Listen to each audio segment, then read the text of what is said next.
Praise lord. ప్రభు అయిన యేసుక్రీస్తు నామములో అందరికి వందనములు.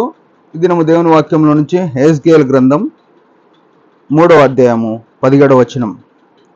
నరపుత్రుడా, ఇశ్రాయేలీయులకు కావలిగా నేను నిన్ను నియమించి ఉన్నాను.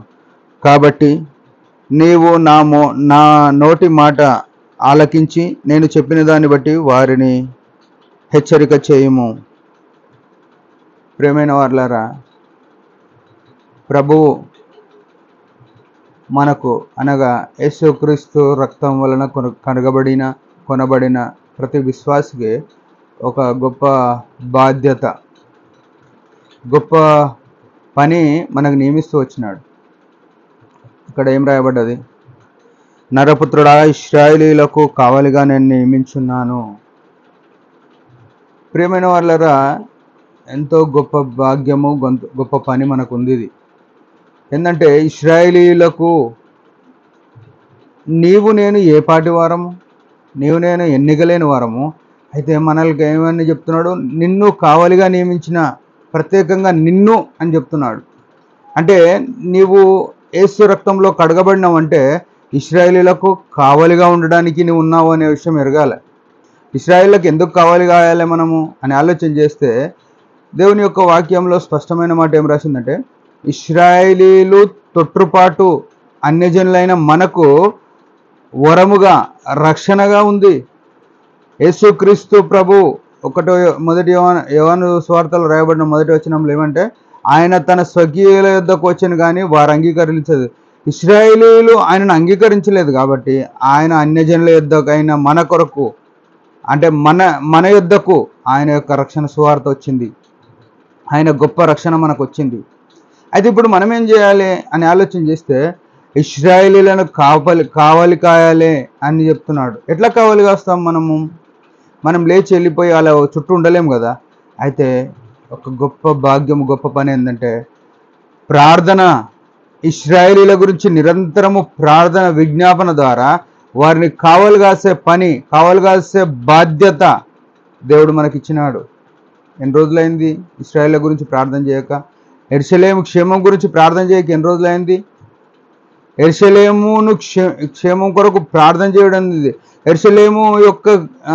యెరూషలేమును ప్రేమించే వారు వర్ధిల్లుదురు అని రాయబడ్డది. మనం వర్ధిల్లట్లేదంటే కారణం ఏంటంటే, మనం ఇశ్రాయేలీయుల గురించి, యెరూషలేము గురించి ప్రార్థన చేయట్లేదు.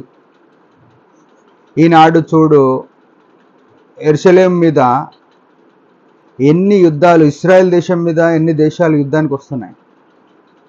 అదేం చూపిస్తుందంటే, దేవుని యొక్క రాకడలో యుద్ధ సమాచారాలు వింటారని రాయబడ్డది కదా. యుద్ధ సమాచారాలు మనకు వినబడుతున్నాయి. యుద్ధం జరుగుతుంది. అయితే దేవుని రాకడ సమీపమైందనే విషయం మనం మర్చిపోయి, ఇంకా మనకు లోకంలో, మన ఉద్యోగంలో, మన సంఘంలో నా పేరు, ప్రఖ్యాతులు, నా హోదా, నేనే అనే స్వభావంతో బతుకుతున్నాం కదా. మనము బుద్ధిహీనతలో ఉన్నట్టు. ఈ ఉదయకాలము ప్రభు చెప్తున్న మాట ఏంటంటే, నీవు నా నోటి మాట ఆలకించి చెప్పినదని, అంటే వారికి యేసుక్రీస్తు ప్రభు ఎరిగేటట్టుగా మనం ప్రార్థన చేయాలా. వారి మనసుల మీద ఉన్న ముసుగు తొలగిపోనట్టుగా మనం ప్రార్థన చేయాలా. ఆ యెరూషలేముకు చుట్టూన్న దేశాలు క్షేమతగా ఉండినట్లు, యుద్ధానికి లేకుండా ప్రార్థన చేయాలా. ఒక క్రైస్తవుడు ఈ ప్రపంచానికి దీపంలాగా ఉన్నాడు. ఎందుకంటే ఈ క్రైస్తవుడు లేకపోతే ప్రపంచం ఉండదు. నాడు నోహావు ఓడలో ఎక్కేంత వరకు ఈ ప్రపంచం మీదకి, ఈ దేశం మీదకి, ఈ లోకం మీదకి వర్షం రాలేదు. ఒక క్రైస్తవుడు ఉన్నంతసేపే ఈ లోకం అంతా బాగుంటుంది. ఇశ్రాయేలీయులు లేకపోతే, ఇశ్రాయేలీయుల కొరకు ప్రార్థన చేసేవారు లేకపోతే ఈ ప్రపంచం ఒక్క దినం మీద ఉండదు, తుడిచివేయబడుతుంది. ప్రభునందు ప్రియమైన వారలారా, నీకు నాకు దేవుడిచ్చిన బాధ్యత, భాగ్యమును ఎంతవరకు నిర్వర్తిస్తున్నాం? మన పనిపాటలు, మన సొంత ఆలోచనలు పక్కన పెడదాం, ప్రార్థన చేద్దాం. యెరూషలేము గురించి, ఇజ్రాయెల్ గురించి ప్రార్థన చేద్దాం. ఆయన మాట ఏమన్నాడు? రాకడ దినములలో ఇట్లాంటి యుద్ధాలు ఆయన నోటి మాటను బట్టి వారిని హెచ్చరిక చేయమని ఉంది కదా.